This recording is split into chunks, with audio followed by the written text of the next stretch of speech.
Bagyo guys, lalandfall na. Ayun o, grabe, nililipay-lipay yung ating payong. Kailangan na talagang may sampayan. Paparamdam na kasi yung lakas ng bagyo. Ayun o, medyo, ayan, tingnan nyo sa tabing dagat, wala nang bangka. Sa taguan na lahat ng mga bangka. Sinusubukan nila, ay, naangat yung hulihan ng loader. Kasi medyo nagkakaalon-alon na rin po eh. Lumalaki-laki na yung alon eh. Ayan o, napapansin nyo. Kumpara kanina. Kanina, ano lang, ulan lang ang malakas. Hangin, wala eh. Pero ngayon, may hangin na po. Tsaka medyo lumaslakas na yung alon. Ayan. What's up guys? Gandang hapon na sa inyo. Ayan, so meron ditong bakang isinasampa. Bali ito po yung nung nakarang araw pa isinasampa. Kaya lang ay hirap po yung isang loader. Kaya gagamit po ng isang ano ngayon, 6x. Yan, pagtutulungan na. Kasi alam naman natin may sama ng panahon ngayon. So mamayang gabi yata ang landfall dito sa amin. So kailangan ito ay talagang totally maisampa na. Gandito. Kaya nga pala yung isasampa guys, kasi yan po ay kailangang i-repair. So bali hindi nga lang po natapos ng nakaraan. Kaya naandyan pa rin siya banda sa malapit sa tubig. So ngayon talagang kailangan pong maisampayan hanggang rito. Kasi baka mamaya mas lalo pang lumaki yung mga alon. So baka mas lumaki pa yung damage nito at saka yung dapat repairin. Ayan. Kaya talagang pagsisikapan nilang maisampa ito ngayon. Ayan, 6x at saka loader. Sana naman may maisampa guys para ano na, para hindi siya mabugbog ng alon dyan mamaya. Kasi dito sa amin guys, basta may bagyo dito, talaga yung alon, talagang medyo malalaki po ang alon. Lalo pagka dito ang rumbo sa amin. Lalo pag nagtimog, kaya pong malakas talaga. Ayan o. Guys, so bali sinusubukan nila. Ay! Naangat yung hulihan ng loader.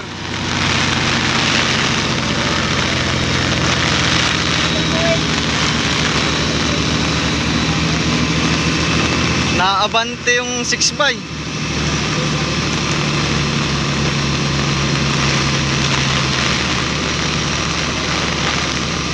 Testing.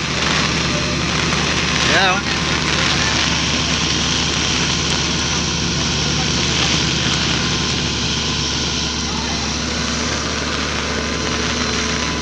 Hindi kaya. Ulitin. Umaangat lang yung hula ng loader. Guys, kailangan na talagang may sampayan. Paparamdam na kasi yung lakas ng bagyo. Ayan o. Medyo, ayan, tingnan nyo sa tabing dagat, wala nang bangka. Sa taguan na lahat ng mga bangka. Ayan. Grabe yan, ang lakas yan. Ayan o, lakas na. Okay. Kasi subukan na ulit nila. Hoy, umangat lang yung hulihan ng loader.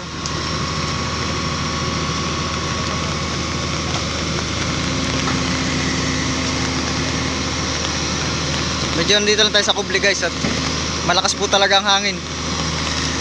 Nalilipay yung ating payong. Oh,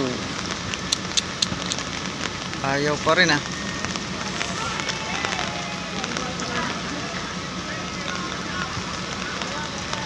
Ulit.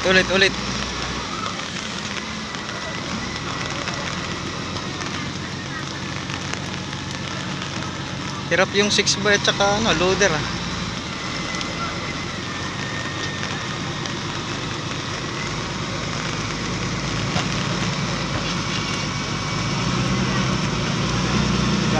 Ulit.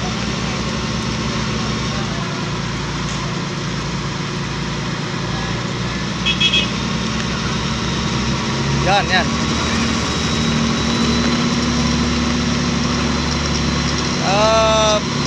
Ang mabangat lang oh.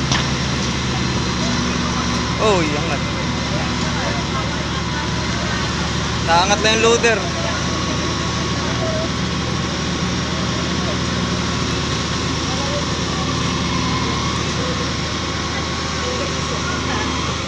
lang.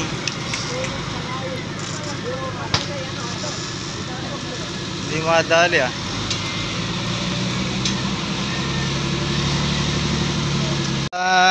Umuwi tayong saglit at tayo kumain muna.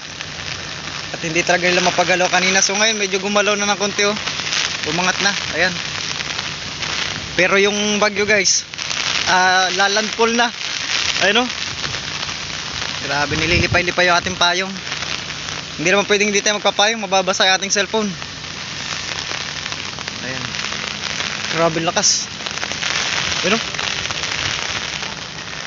Kaya muna ito sa balang side. Mamaya tayo dyan sa bangka. Ayan. Pero yung mga kabataan, tuwan-tuwa guys pag may bagyo. Ayan. Kasi masarap maligo ng dagat pagka ganyan. Hindi naman kalakayan pa yung alon dito sa amin. Kasi medyo mahina lang naman. Wag lang talagang pipihit ang timog. Kasi yun talaga yung wild yung alon. At yun ang iniingatan ng mga taga rito. Yung ang timog kasi guys dito nagmumula sa Pacific. Pulilyo, yung open sea kasi dyan eh. Pag dito lang naman kasi galing ang hangin sa tapat, may bundok naman kasi dyan na malaki, yung bundok ng Real. So wala yun eh, daming naliligo lang. Pero mga naliligo yung mga taga rito. Kabisado nila yan dito eh. Ayan. Ayan guys, so tingnan, nakaungos kasi yung kanyang hulihan sa ano, sa dagat. Ayan. Ayan o. Pag pumihit ang timog niyan, tsaka pag nag high tide mamaya guys, hampasin ang alon niyan, so kaawa yung bangka. Maaring lumaki pa yung repair niya. Imbis kakaunti lang re-repair na yun, lalaki. Ayan yung alon. Ayan o. Wow.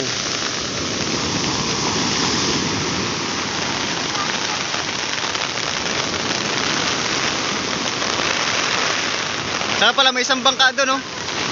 Ayun lang, naiwan sa talian. Nag-iisa lang yan siya dyan. So sa kaibigan ko yan, hindi na nadala sa ilog.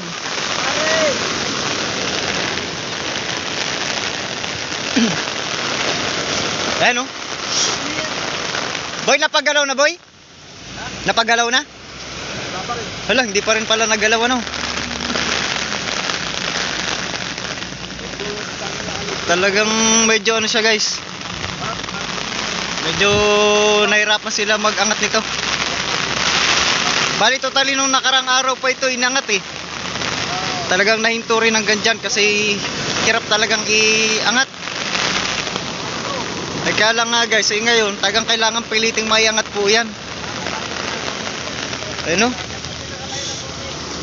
Kasi medyo nagkakaalon-alon na rin po eh. Lumalaki-laki na yung alon eh. Ayun o, napapansin nyo. Kumpara kanina. Kanina ano lang, ulan lang ang malakas. Hangin wala eh. Pero ngayon may hangin na po. Tsaka medyo lumaslaks na yung alon. Ayan. Kita nyo naman sa mga puno dun oh. Si Bagyong, ano ba, anong pangalan Bagyong? Aghon? Aghon. Siya nga pala, ingat dyan sa buong Quezon ano. At dyan sa may Agus River ay parang nasira yung mga floating cottage diyan. Nakita ko dun sa post ng kaibigan ko sa Facebook. Tapos sa Laguna naman, baha na. Sus, ingat tayo guys. Yan, so ito inaabang-abangan din natin itong bangka na ito may sampa. Kaya lang nag-iisip pa sila ng diskarte para maiangat. Kasama natin si Kasuyo, naka-live si Kasuyo. Isang bangka at hindi nagtatago. Ayan oh. Boy, siguro upload ko ito ngayon agad ano. Oo. Para update tayo sa bagyo. Oo. Kaya pala guys, upload natin ito agad ngayon. At ito naman bangka na ito ay tingnan natin kung makunan pa natin ng vlog hanggang mamaya. Pero upload muna natin para may update lang kayo sa bagyo. Ayan. Ayan o. Para kung ano yung nangyari ngayong araw, makita nyo rin.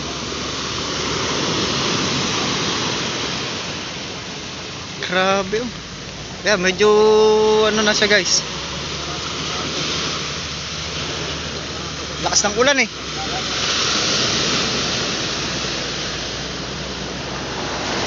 Pero pag ganyang kalasang ulan guys, medyo ang alon hindi yung ano, bukol-bukol lang yung alon yan, napapansin nyo. Basta may ulan. Pero pag wala guys, naku, bumabasag-basag yan. Yan. Tsaka hindi naman pumihit ang timog. Sana huwag lang pumihit ang timog. Ayan. So yun guys, dito lang muna. At i-upload ko lang ito agad, tong video na to, para may update tayo. Thank you.